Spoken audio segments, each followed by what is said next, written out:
La mañana del 14 de marzo comenzó con una niebla espesa que descendía desde las cumbres de la Sierra Madre Occidental, cubriendo los caminos de terracería que serpentean entre los municipios de Mezquitic y Bolaños, en el norte de Jalisco.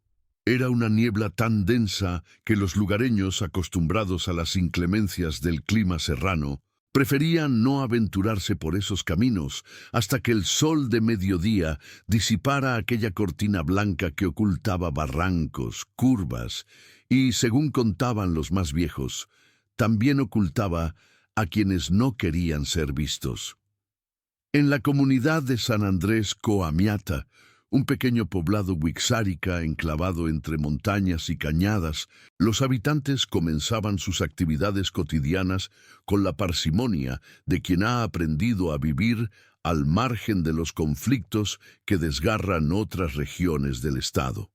Pero incluso allí, en ese rincón apartado, donde las tradiciones ancestrales resistían el embate de la modernidad, se escuchaban los rumores sobre los hombres armados que controlaban los caminos, sobre las camionetas negras que pasaban en la noche rumbo a la Sierra Alta, sobre los laboratorios escondidos entre los pinos donde se procesaba la goma de amapola que luego viajaría hacia el norte. Aquella mañana, sin embargo, nadie en San Andrés Coamiata podía imaginar que a pocos kilómetros de distancia, en un tramo de la carretera federal 142, que conecta con Huejuquilla el Alto, se estaba gestando uno de los enfrentamientos más sangrientos que la región hubiera presenciado en años. Un enfrentamiento que, según las investigaciones posteriores, cambiaría el equilibrio de poder en toda la zona serrana y dejaría una estela de muerte, venganza y terror que tardaría meses en disiparse. El convoy militar había partido de la base de operaciones de la 9ª Zona Militar en Culiacán, Sinaloa, poco después de las 3 de la madrugada. Se trataba de una unidad de reconocimiento compuesta por 32 elementos del ejército mexicano, incluyendo oficiales de inteligencia y soldados de infantería, especializados en operaciones de alta montaña. Su misión, clasificada como confidencial, consistía en verificar reportes de inteligencia que señalaban la existencia de al menos 3 laboratorios clandestinos de procesamiento de fentanilo en la zona limítrofe entre Jalisco, Zacatecas y Nayarit, un corredor estratégico que el cártel Jalisco Nueva Generación había convertido en uno de sus principales bastiones de producción. El teniente coronel Héctor Mendoza Villaseñor, de 43 años de edad y con más de 2 décadas de servicio en el ejército, comandaba la operación.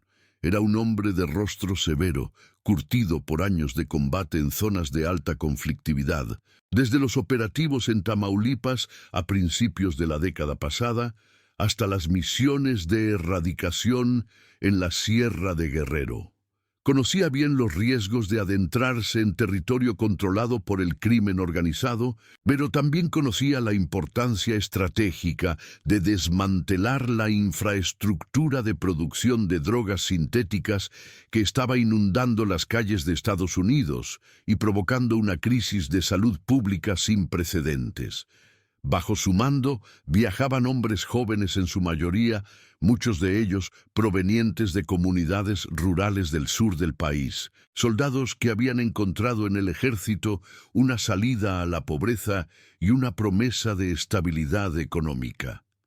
Entre ellos se encontraba el cabo primero Ramiro Hernández Soto, de 26 años, originario de un pequeño pueblo en los Altos de Chiapas, quien había enviado a su madre un mensaje de texto la noche anterior diciéndole que estaría fuera de comunicación por unos días, pero que no se preocupara, que todo estaría bien. También viajaba el sargento segundo Alejandra Vega Morales, una de las pocas mujeres en la unidad, de 29 años, egresada del heroico Colegio Militar y especialista en comunicaciones tácticas, quien había postergado su boda en 3 ocasiones debido a los constantes despliegues.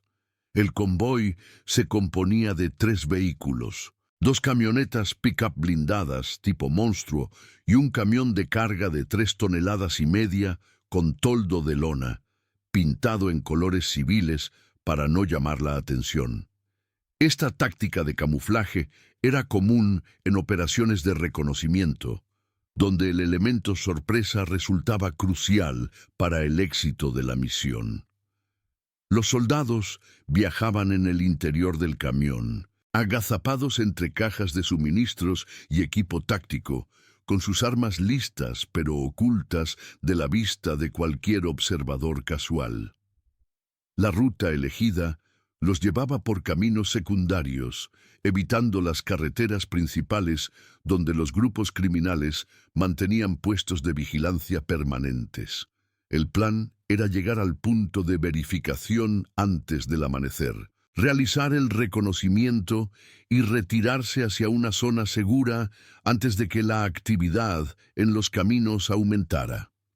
Sin embargo, la niebla había retrasado su avance considerablemente, obligándolos a reducir la velocidad a menos de 30 kilómetros por hora en algunos tramos donde la visibilidad era prácticamente nula.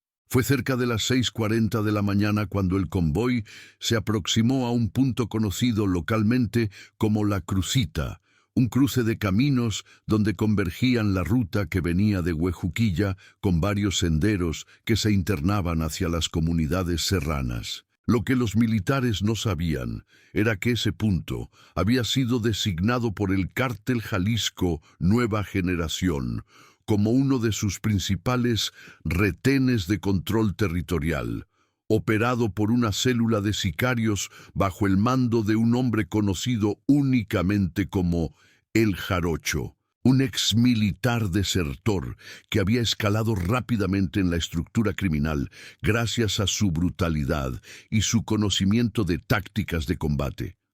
El Jarocho, cuyo nombre real era Esteban Ríos Contreras, había nacido 38 años atrás en el puerto de Veracruz, en el seno de una familia de pescadores que sobrevivía con lo justo. A los 17 años, se había enlistado en el ejército buscando escapar de la miseria, y durante casi una década sirvió en diversas unidades, incluyendo un breve período en el Grupo Aeromóvil de Fuerzas Especiales. Sin embargo, en el año 2013, tras ser investigado por presuntos vínculos con el narcotráfico, desertó y desapareció. 3 años después reapareció en Jalisco, ya integrado en las filas del CJNG, donde su entrenamiento militar lo convirtió en un activo invaluable para la organización. Aquella mañana, el Jarocho comandaba un grupo de aproximadamente 25 hombres apostados en La Crucita. Contaban con armamento de alto poder, incluyendo rifles de asalto AR-15 y AK-47, al menos 2 ametralladoras calibre 50 montadas en vehículos, lanzagranadas y chalecos tácticos. Además, habían colocado una barricada improvisada con troncos y piedras que bloqueaba parcialmente el camino, obligando a cualquier vehículo a detenerse o reducir drásticamente la velocidad. El protocolo que seguían era simple pero efectivo. Cuando un vehículo se aproximaba, los vigías apostados en los cerros circundantes lo detectaban y transmitían la información por radio. Dependiendo del tipo de vehículo y sus ocupantes, se decidía si dejarlo pasar, detenerlo para inspección o, en casos extremos, neutralizarlo. Los comerciantes locales y los habitantes de las comunidades serranas ya conocían el procedimiento y sabían que debían detenerse, identificarse y, en ocasiones, pagar una cuota para poder continuar su camino. Quienes se negaban o despertaban sospechas raramente volvían a ser vistos. Cuando el vigía apostado en la cima de un cerro conocido como El Mirador detectó la aproximación del convoy militar camuflado, no pudo identificar claramente de qué se trataba debido a la niebla. Lo que vio fue un camión de carga de aspecto comercial, precedido por 2 camionetas que bien podrían pertenecer a una empresa de transporte o a algún ganadero de la región. Transmitió por radio lo que observaba y recibió la orden de dejar que el convoy se aproximara al retén para una inspección de rutina. El jarocho, que en ese momento se encontraba en una pequeña construcción de concreto que servía como puesto de mando improvisado, salió al camino cuando escuchó el ruido de los motores aproximándose. Dio instrucciones a sus hombres para que tomaran posiciones discretas pero alertas, sin mostrar abiertamente el armamento pesado, como solían hacer cuando se trataba de civiles. La idea era verificar la carga del camión, cobrar la cuota correspondiente si transportaba mercancía de valor y dejarlo continuar. Era un procedimiento que habían realizado cientos de veces sin mayores contratiempos. Lo que sucedió en los siguientes minutos transformaría aquel cruce de caminos en un escenario de guerra. La camioneta que encabezaba el convoy militar se detuvo a unos 50 metros de la barricada cuando uno de los sicarios levantó la mano indicándole que parara. El soldado que conducía, siguiendo el protocolo de la misión, redujo la velocidad y se preparó para detenerse, manteniendo la fachada de conductor civil.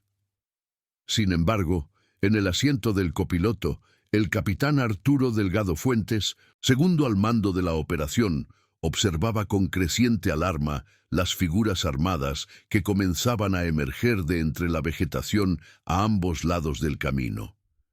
A través del radio encriptado, el capitán transmitió en voz baja al teniente coronel Mendoza, que viajaba en el camión de carga: «Tenemos contacto visual con hostiles armados, aproximadamente 15 a 20 elementos, armamento largo, posición táctica de emboscada». La respuesta fue inmediata: «Mantengan la calma, no revelen su identidad, evaluemos la situación antes de actuar». Pero la situación escaló con una rapidez que nadie pudo anticipar. Cuando el camión de carga se detuvo detrás de las camionetas, dos sicarios se aproximaron por ambos costados del vehículo para inspeccionar la carga. Uno de ellos, un joven de no más de 21 años conocido como el Chaparro, subió al estribo del lado del conductor y exigió que le mostraran la documentación y les dijera qué llevaban. El soldado que conducía, manteniendo su papel, respondió que transportaban suministros agrícolas hacia Bolaños, como indicaban los documentos falsos que portaban. El Chaparro no quedó satisfecho con la respuesta. Había algo en la actitud de los ocupantes de las camionetas que le resultaba extraño, una rigidez en sus movimientos, una forma de sostener las manos que le recordaba a los militares con los que había tenido enfrentamientos anteriores. Pidió por radio a el jarocho que se acercara porque algo no le cuadraba. Mientras tanto, en el interior del camión de carga, los 30 soldados permanecían en silencio absoluto, conteniendo la respiración con los dedos sobre los gatillos de sus armas. El teniente coronel Mendoza evaluaba las opciones disponibles, ninguna de las cuales era favorable.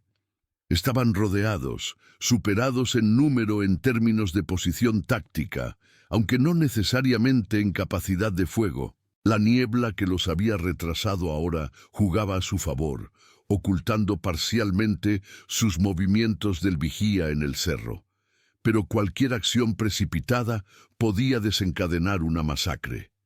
El jarocho se aproximó al camión con paso lento, estudiando cada detalle. Notó que las camionetas que precedían al camión, aunque parecían vehículos comerciales comunes, tenían un peso inusual que se reflejaba en la suspensión. Notó también que los supuestos conductores mantenían una postura demasiado erguida, demasiado disciplinada para ser simples transportistas. Y cuando llegó junto al camión y ordenó al conductor que descendiera, notó el corte de cabello militar apenas disimulado bajo una gorra de béisbol. En ese instante, todo cambió. El jarocho retrocedió 2 pasos y gritó la palabra que desataría el infierno. «Son militares. Fuego. Fuego». Lo que siguió fue un intercambio de disparos que según testimonios posteriores de habitantes de comunidades cercanas, se escuchó a más de 10 kilómetros de distancia y duró aproximadamente 45 minutos, aunque a quienes participaron en él les pareció una eternidad.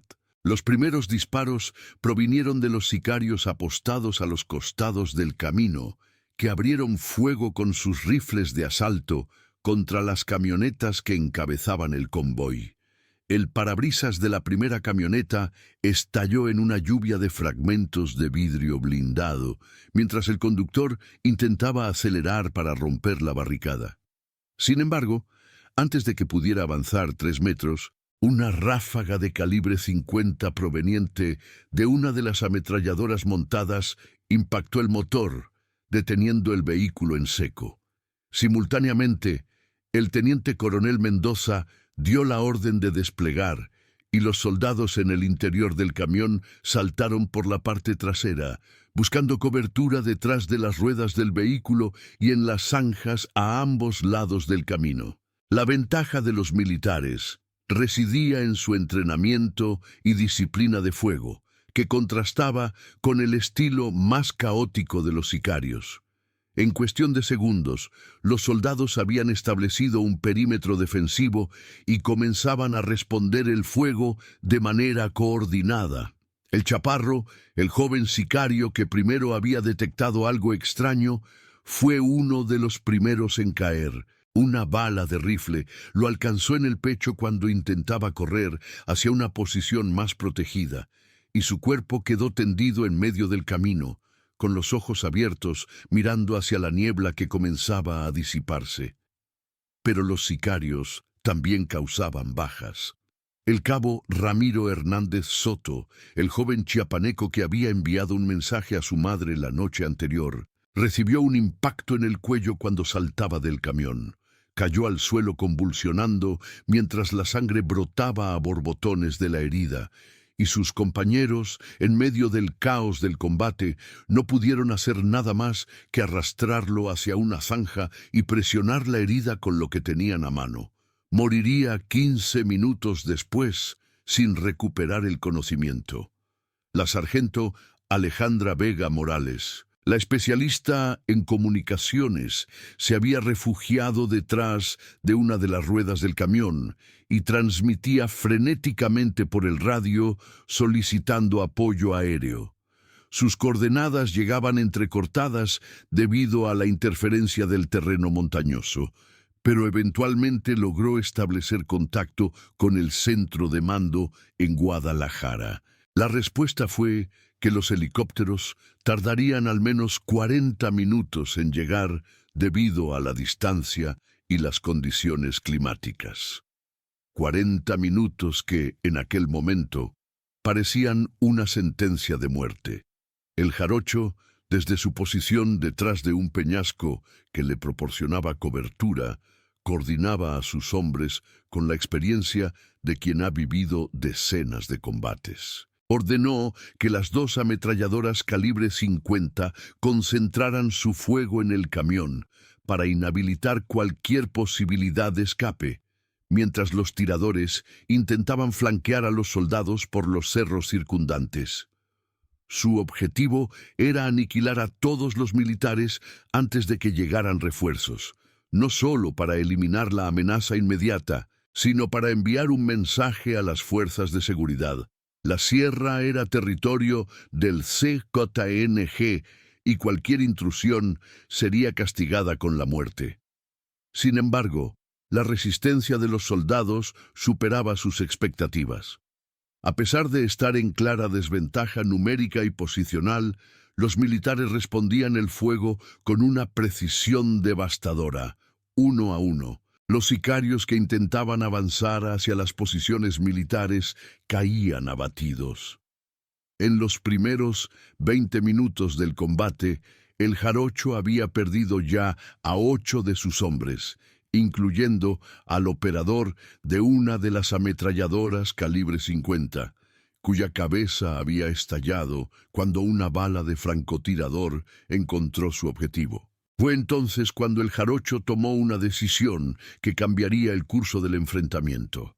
Por radio, Ordenó a una segunda célula que se encontraba a unos 7 kilómetros de distancia, en un campamento de procesamiento, que acudiera de inmediato con refuerzos y armamento adicional. También solicitó que trajeran los cohetes, una referencia a los lanzagranadas RPG-7 de fabricación rusa que la organización había adquirido a través de sus conexiones con traficantes de armas centroamericanos. Mientras esperaba los refuerzos, el combate continuaba con una intensidad que dejaba exhaustos a ambos bandos. El teniente coronel Mendoza había sido herido en el hombro izquierdo por un fragmento de metralla, pero continuaba dirigiendo a sus hombres con una determinación férrea. Sabía que su única esperanza era resistir hasta que llegara el apoyo aéreo, y para ello necesitaba conservar la munición y mantener las posiciones. Ordenó a sus soldados que dispararan solo cuando tuvieran un blanco claro, que priorizaran a los operadores de armas pesadas y que se prepararan para un posible intento de flanqueo. En la comunidad de San Andrés Coamiata, a poco más de 15 kilómetros de distancia, los habitantes escuchaban el estruendo lejano de los disparos con una mezcla de temor y resignación. Don Aurelio Carrillo, un anciano wixárika de 72 años que había vivido toda su vida en la sierra, reunió a su familia en el interior de su casa de adobe y les ordenó que no salieran bajo ninguna circunstancia. Había escuchado tiroteos antes, pero nunca uno tan prolongado ni tan intenso. Sabía que algo grave estaba ocurriendo, algo que traería consecuencias para toda la región. Los refuerzos del CJNG llegaron aproximadamente 35 minutos después del inicio del combate. Eran 12 hombres más, equipados con chalecos antibalas y portando 2 lanzagranadas RPG-7, además de munición adicional para las ametralladoras. Su llegada coincidió casi exactamente con el momento en que los helicópteros militares comenzaban a aproximarse desde el sur, aún a varios minutos de distancia, pero ya visibles como puntos oscuros en el horizonte. El jarocho comprendió que tenía una ventana muy corta para terminar lo que había empezado. Ordenó que los lanzagranadas apuntaran al camión de carga y a las camionetas y que todos los hombres concentraran el fuego para un asalto final. Si no podían aniquilar a los militares antes de que llegaran los helicópteros, tendrían que retirarse hacia las cañadas, donde los vehículos aéreos no podrían seguirlos. El primer cohete fue disparado contra la camioneta que encabezaba el convoy, que ya había sido inutilizada por el fuego de la calibre 50. La explosión fue ensordecedora y provocó que el vehículo se incendiara, creando una columna de humo negro que se elevaba hacia el cielo. Los 2 soldados, que aún se encontraban en su interior, ambos heridos de gravedad, murieron instantáneamente. El segundo cohete fue dirigido hacia el camión de carga, pero la puntería del sicario que lo disparó falló por escasos metros, impactando en el suelo a un costado del vehículo. La explosión, sin embargo, fue suficiente para lanzar por los aires a 3 soldados que se habían refugiado en esa zona. Uno de ellos, el soldado de primera Eduardo Muñoz Pérez, de apenas 23 años, quedó tendido boca arriba con ambas piernas destrozadas, gritando de dolor mientras sus compañeros intentaban arrastrarlo hacia una posición más segura. Fue en ese momento cuando los helicópteros militares entraron en acción. Eran 2 Black Hawk artillados que habían sido despachados desde la base de Guadalajara en cuanto se recibió la solicitud de apoyo. Sus ametralladoras de puerta comenzaron a escupir fuego sobre las posiciones de los sicarios, creando un infierno de plomo que obligó a los atacantes a buscar refugio desesperadamente. El jarocho comprendió de inmediato que la batalla estaba perdida. Por radio ordenó la retirada hacia las cañadas, llevándose a los heridos que pudieran caminar y abandonando a los muertos.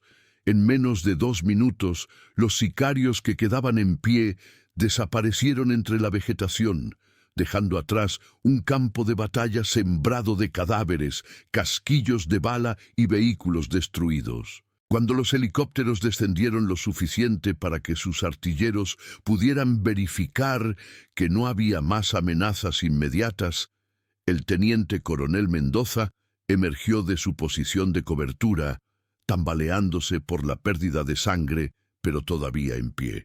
De los 32 militares que habían partido de Culiacán aquella madrugada, 11 habían muerto y 14 estaban heridos de diversa gravedad. Solo 7 habían resultado ilesos. Del lado de los sicarios, los cuerpos que quedaron en el lugar sumaban 16, incluyendo al joven Chaparro, cuyo verdadero nombre, se sabría después, era Miguel Ángel Torres Ríos, de 21 años. Originario de Tepatitlán y reclutado por el CJNG apenas 8 meses antes con la promesa de dinero fácil y respeto. El jarocho había escapado junto con aproximadamente 15 de sus hombres, varios de ellos heridos, internándose en la sierra donde las fuerzas de seguridad tardarían días en localizarlos. La noticia del enfrentamiento llegó a los medios de comunicación pocas horas después. Aunque los detalles iniciales eran confusos y contradictorios, la Secretaría de la Defensa Nacional emitió un comunicado escueto informando que elementos del ejército mexicano habían sido emboscados por un grupo delictivo en la zona serrana de Jalisco y que se habían registrado bajas de ambos lados. No fue sino hasta el día siguiente cuando comenzaron a filtrarse los detalles más específicos del incidente, incluyendo el número de muertos y las circunstancias exactas del enfrentamiento. En las comunidades serranas cercanas al lugar del combate, el ambiente se tornó de miedo y tensión extrema. Los habitantes sabían que lo ocurrido tendría repercusiones, que las fuerzas de seguridad aumentarían su presencia en la zona y que el crimen organizado respondería con mayor violencia para mantener su control territorial. Muchos optaron por abandonar temporalmente sus hogares, refugiándose con familiares en poblaciones más grandes como Huejuquilla o Colotlán, donde se sentían relativamente más seguros. Don Aurelio Carrillo, el anciano Huixárica de San Andrés Cojamiata, reunió a los principales del pueblo para discutir qué hacer. Su comunidad se encontraba atrapada entre dos fuegos. Por un lado, las fuerzas de seguridad que llegaban a combatir al narcotráfico y que muchas veces trataban a los indígenas con desconfianza y hostilidad. Por el otro, los grupos criminales que habían convertido sus tierras ancestrales en rutas de trasiego y zonas de producción, y que no toleraban ninguna forma de resistencia o denuncia. La decisión que tomaron fue la misma que habían tomado sus ancestros durante siglos de conflictos: mantener la neutralidad, no involucrarse con ninguno de los bandos, proteger a su gente y esperar que la tormenta pasara. Pero incluso don Aurelio, con toda su sabiduría acumulada en 7 décadas de vida, sabía que esta vez las cosas eran diferentes. La violencia había alcanzado un nivel que amenazaba con destruir el frágil equilibrio que habían mantenido durante generaciones. En la Ciudad de México, la noticia del enfrentamiento provocó una tormenta política. Los partidos de oposición acusaron al gobierno de haber perdido el control de regiones enteras del país, de haber fallado en su estrategia de seguridad, de enviar a los soldados a morir en misiones suicidas sin el apoyo adecuado. El gobierno respondió defendiendo la labor de las Fuerzas Armadas, prometiendo que los responsables serían llevados ante la justicia y anunciando el reforzamiento de las operaciones en la zona serrana de Jalisco. Pero más allá de las declaraciones públicas y los intercambios políticos, había familias que estaban recibiendo las peores noticias de su vida. En el pequeño pueblo de los Altos de Chiapas, de donde era originario el cabo Ramiro Hernández Soto, su madre, doña Esperanza Soto, viuda de Hernández, se derrumbó cuando dos oficiales del ejército llegaron a su puerta con expresiones solemnes. El mensaje de texto que su hijo le había enviado la noche anterior, diciéndole que no se preocupara, que todo estaría bien, fue lo último que supo de él.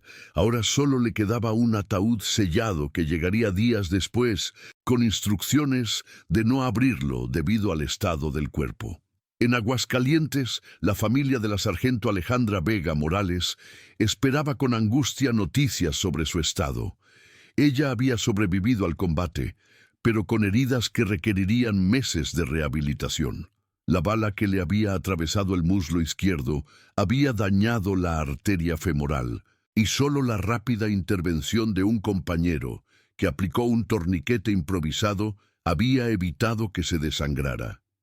Su prometido, un ingeniero civil llamado Roberto Sánchez, viajó de inmediato a Guadalajara, donde ella había sido trasladada en helicóptero para estar a su lado durante la recuperación. En los días siguientes al enfrentamiento, la Fiscalía General de la República abrió una investigación para determinar las circunstancias exactas del incidente y la identidad de los sicarios caídos. Los cuerpos fueron trasladados al Servicio Médico Forense de Guadalajara, donde comenzó el laborioso proceso de identificación mediante huellas dactilares, registros dentales y, en los casos más difíciles, análisis de ADN. La identificación de Miguel Ángel Torres Ríos, el Chaparro, fue una de las primeras en completarse. Su madre, una mujer de 45 años que trabajaba en una fábrica de tequila en Tepatitlán, tuvo que acudir al anfiteatro a reconocer el cuerpo.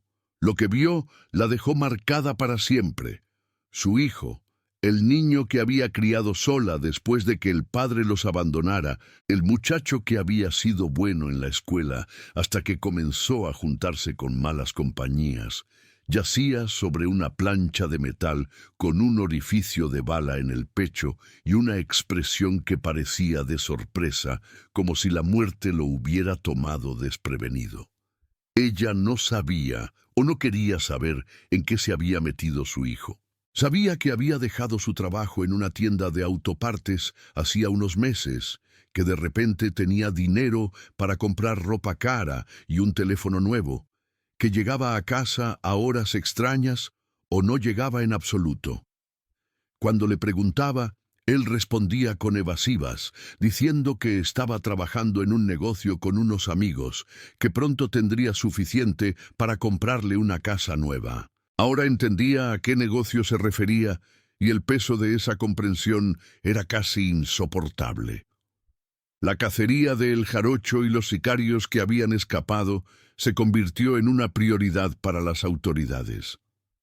Durante las semanas siguientes, la sierra fue rastrillada por cientos de elementos militares y de la Guardia Nacional, apoyados por drones de vigilancia y helicópteros artillados. Varias comunidades fueron intervenidas en busca de información, lo que generó tensiones con los habitantes locales que se sentían acosados por ambos bandos del conflicto.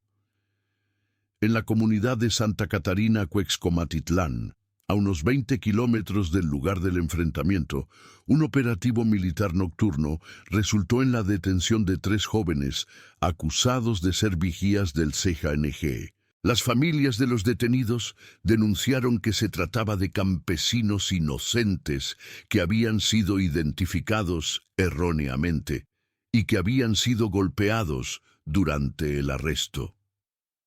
Las autoridades militares negaron las acusaciones, afirmando que los detenidos habían sido plenamente identificados mediante inteligencia y que serían puestos a disposición del Ministerio Público. El caso generó protestas de organizaciones de derechos humanos que señalaban un patrón recurrente de abusos contra poblaciones indígenas en el contexto de las operaciones contra el narcotráfico.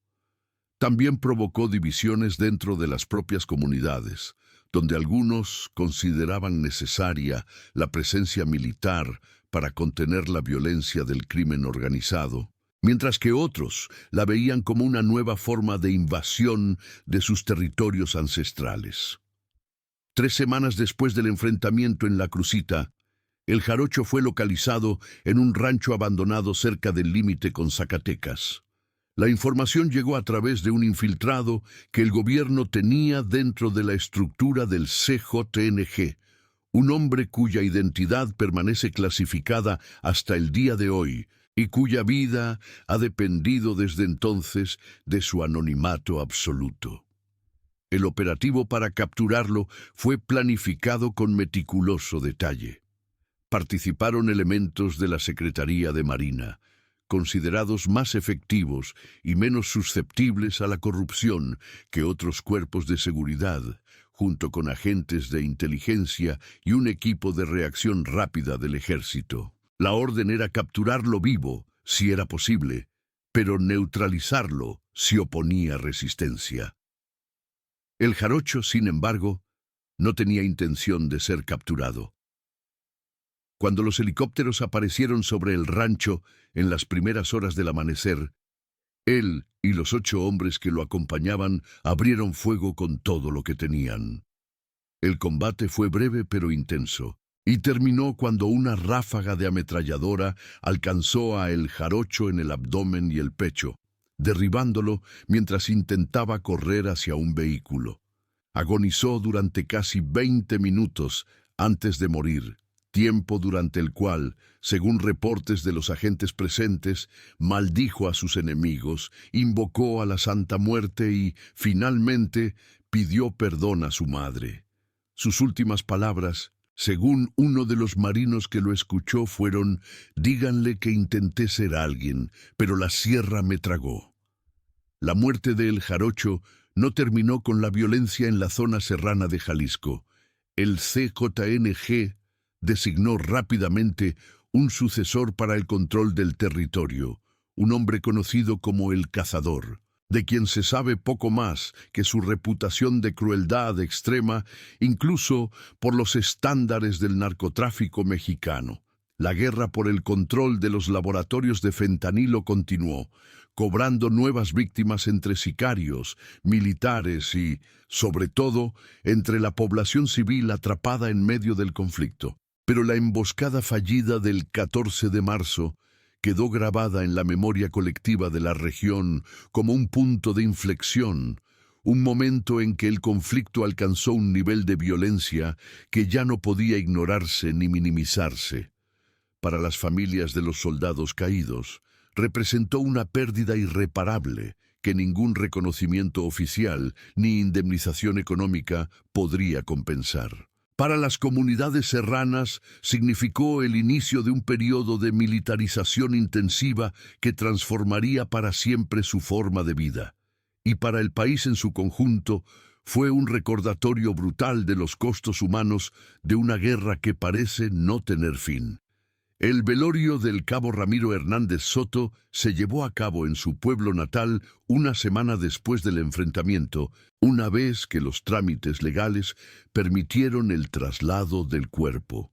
Asistieron cientos de personas, incluyendo autoridades municipales, compañeros del ejército que viajaron desde diversas partes del país, y prácticamente todos los habitantes del pequeño pueblo que lo había visto crecer.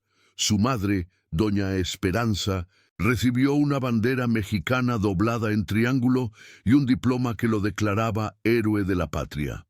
Ella lo aceptó en silencio, con una dignidad que ocultaba un dolor inmenso, y cuando todos se fueron, se encerró en su cuarto con la última fotografía de su hijo y lloró hasta que no le quedaron lágrimas. La sargento Alejandra Vega Morales fue dada de alta del hospital 6 semanas después del enfrentamiento, caminando todavía con la ayuda de una muleta, pero decidida a recuperarse por completo.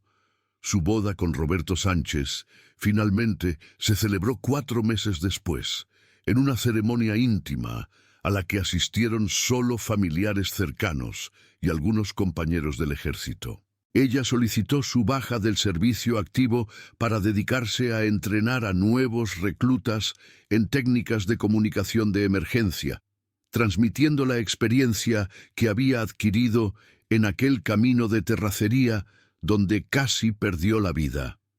El teniente coronel Héctor Mendoza Villaseñor fue ascendido a coronel y condecorado por su liderazgo durante el enfrentamiento. En la ceremonia de reconocimiento, pronunció unas palabras breves en las que agradeció el honor, pero dejó claro que la verdadera victoria habría sido que ninguno de sus hombres muriera. Cada soldado que perdimos era un hijo, un hermano, un esposo, un padre, dijo. Ganamos esa batalla, pero el costo fue demasiado alto. No podemos olvidar nunca ese costo. En las oficinas de inteligencia militar, los analistas continuaron estudiando los detalles del enfrentamiento para extraer lecciones que pudieran evitar futuras tragedias. Una de las conclusiones principales fue que la táctica de camuflaje utilizada, aunque útil para operaciones de reconocimiento, resultaba extremadamente peligrosa cuando los grupos criminales mantenían retenes de inspección. Se recomendó revisar los protocolos operativos y considerar rutas alternativas que evitaran completamente los puntos de control conocidos. Pero más allá de las lecciones tácticas, había una realidad más profunda que el enfrentamiento en la Crucita había puesto de manifiesto. La Sierra de Jalisco, como tantas otras regiones del país, se había convertido en un territorio donde el Estado mexicano competía por el control con organizaciones criminales extraordinariamente poderosas, bien armadas y dispuestas a todo. La población civil quedaba atrapada en medio de esta disputa, obligada a vivir bajo las reglas del que controlara su territorio en cada momento, sin saber si al día siguiente serían los militares, los narcotraficantes o ambos quienes llamarían a su puerta. Don Aurelio Carrillo, el anciano Wixárika de San Andrés Coamiata, murió de causas naturales 8 meses después del enfrentamiento, a la edad de 73 años. Antes de morir, reunió a sus nietos y les habló de los tiempos antiguos, cuando la sierra era un lugar de paz, donde su pueblo podía vivir según sus tradiciones, sin temor a la violencia. Les pidió que nunca olvidaran de dónde venían, que mantuvieran vivas las ceremonias y las costumbres y que, sobre todo, nunca perdieran la esperanza de que algún día las cosas mejorarían. La sierra nos ha dado la vida durante generaciones, les dijo, y la sierra seguirá aquí cuando toda esta violencia termine. Nosotros también debemos seguir aquí. Sus palabras fueron recordadas durante su funeral, que se llevó a cabo según las tradiciones wixárikas, con cantos, ofrendas y una procesión hacia el lugar donde sería enterrado junto a sus ancestros. Mientras el cuerpo descendía a la tierra, los más jóvenes de la comunidad miraban hacia las montañas que los rodeaban, preguntándose qué les depararía el futuro en esa tierra tan hermosa y tan peligrosa. La madre de El Chaparro, la mujer que había trabajado toda su vida en una fábrica de tequila para sacar adelante a sus hijos, se mudó a Guadalajara después de la muerte de su hijo, incapaz de soportar los rumores y las miradas de los vecinos que sabían en qué había terminado el muchacho. Encontró trabajo como empleada doméstica en una casa del fraccionamiento Providencia, donde nadie conocía su historia, y cada domingo visitaba una iglesia donde encendía una vela por el alma de su hijo y rezaba para que Dios lo perdonara por lo que había hecho. Nunca habló con nadie sobre el tema, ni siquiera con su hija menor, que terminó la preparatoria y consiguió una beca para estudiar enfermería. El nombre de Miguel Ángel Torres Ríos se convirtió en un tabú en la familia, algo que todos sabían pero nadie mencionaba. Un año después del enfrentamiento, un periodista de investigación del diario Proceso publicó un extenso reportaje sobre lo ocurrido en la Crucita. El artículo, basado en entrevistas con familiares de las víctimas, documentos oficiales obtenidos mediante solicitudes de transparencia y testimonios anónimos de fuentes dentro del ejército y el crimen organizado, revelaba detalles que no se habían hecho públicos anteriormente. Entre ellos que la información de inteligencia que había motivado la misión era parcialmente errónea, que los laboratorios que buscaban los militares habían sido reubicados semanas antes y que existían indicios de que alguien dentro de las fuerzas de seguridad había filtrado información sobre el operativo al CJNG. La publicación del reportaje generó una ola de indignación pública y demandas de investigación. El gobierno negó las acusaciones de filtración interna, calificándolas de especulaciones sin fundamento, pero ordenó una revisión de los protocolos de seguridad de información. Sin embargo, para las familias de los soldados caídos, el reportaje confirmó lo que muchos sospechaban, que sus seres queridos habían sido enviados a una misión comprometida desde el inicio, víctimas no solo de la violencia del narcotráfico, sino también de las fallas sistémicas de las instituciones que debían protegerlos. La Sierra de Jalisco continúa siendo, hasta el día de hoy, una de las zonas más conflictivas del país. Los laboratorios de fentanilo siguen operando en los rincones más remotos, abasteciendo un mercado estadounidense que parece insaciable. Las rutas de trasiego atraviesan territorios indígenas cuyos habitantes carecen de recursos para resistir o escapar.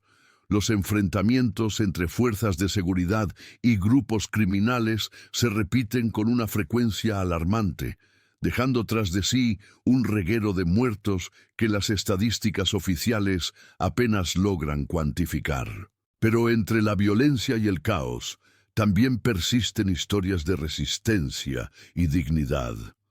Comunidades que se organizan para defender sus territorios, maestros que arriesgan su vida para mantener abiertas las escuelas, médicos que recorren caminos peligrosos para atender a los enfermos, periodistas que documentan la realidad a pesar de las amenazas. Son estas historias las que recuerdan que México es mucho más que sus tragedias, que detrás de cada cifra hay seres humanos con nombres, con familias, con sueños que merecían cumplirse.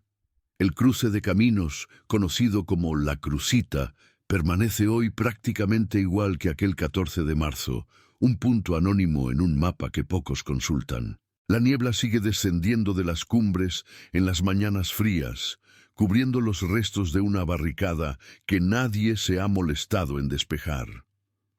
Los casquillos de bala han sido sepultados por el polvo y las hojas caídas, pero si uno sabe dónde buscar, todavía puede encontrar fragmentos de cristal blindado y manchas oscuras en las piedras que podrían ser sangre seca. Los lugareños evitan pasar por ahí cuando pueden, no por superstición, sino por prudencia.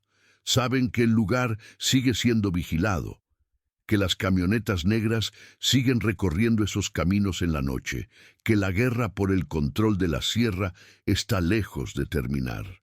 Y sin embargo, la vida continúa, porque la vida siempre continúa, incluso en los lugares más golpeados por la violencia. En una pequeña milpa cercana a San Andrés, Coamiata, un nieto de don Aurelio Carrillo trabaja la tierra como lo hicieron sus ancestros durante siglos. Tiene 18 años, habla wixárika y español, y sueña con estudiar agronomía para aprender técnicas que ayuden a su comunidad a cultivar en tiempos de sequía. Cuando le preguntan sobre el futuro, responde con una calma que parece impropia de su edad. La sierra siempre ha sido difícil, pero nosotros seguimos aquí. Mis abuelos sobrevivieron guerras y hambrunas, y yo también sobreviviré esto.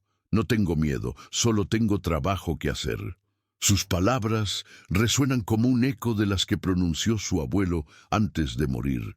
Un recordatorio de que la verdadera resistencia no siempre viene con armas y uniformes, sino muchas veces con asadones y semillas, con la determinación silenciosa de quienes se niegan a abandonar la tierra que les pertenece. Mientras tanto, en las oficinas gubernamentales de la Ciudad de México, los funcionarios continúan diseñando estrategias y emitiendo comunicados. En los cuarteles militares, Los soldados siguen entrenando y esperando órdenes. En las madrigueras del crimen organizado, los capos siguen contando dinero y planeando expansiones. La maquinaria del conflicto sigue funcionando, alimentada por la demanda de drogas en el norte, la pobreza en el sur y la incapacidad de encontrar soluciones que aborden las raíces profundas del problema. La emboscada del 14 de marzo en La Crucita no fue el inicio ni será el final de esta historia. Fue simplemente un capítulo más en una narrativa que se extiende décadas hacia el pasado y probablemente décadas hacia el futuro.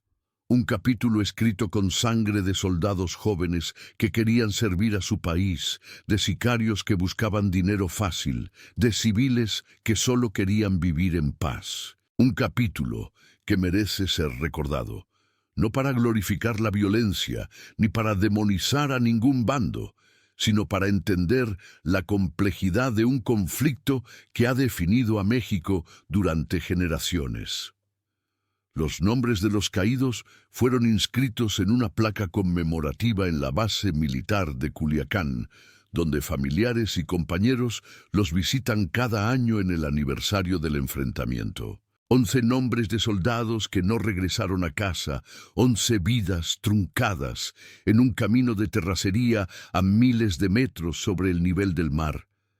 Sus historias individuales, sus sueños, sus miedos, sus momentos de valor y de humanidad permanecen vivos en la memoria de quienes los conocieron. Y en algún lugar de la sierra, bajo una capa de niebla que se resiste a disiparse, la tierra guarda los secretos de lo que realmente ocurrió aquella mañana, cuando 30 soldados ocultos en un camión de carga se encontraron con un grupo de sicarios que creían estar deteniendo a simples transportistas. El resultado fue una masacre que ninguno de los dos bandos esperaba. Un recordatorio brutal de que en la guerra contra el narcotráfico no hay victorias limpias ni derrotas definitivas, solo un ciclo interminable de violencia que consume vidas de todos los lados del conflicto. Hasta aquí el reporte de lo sucedido en La Crucita, una crónica de sangre, valor y tragedia en la Sierra de Jalisco. Los hechos han sido documentados, los nombres han sido registrados. Las consecuencias siguen desarrollándose mientras estas líneas son escritas. Lo único que permanece incierto es cuándo, si alguna vez, este tipo de historias dejará de repetirse en las montañas, los valles y los caminos de un país que ha pagado un precio demasiado alto en su búsqueda de paz y justicia. Y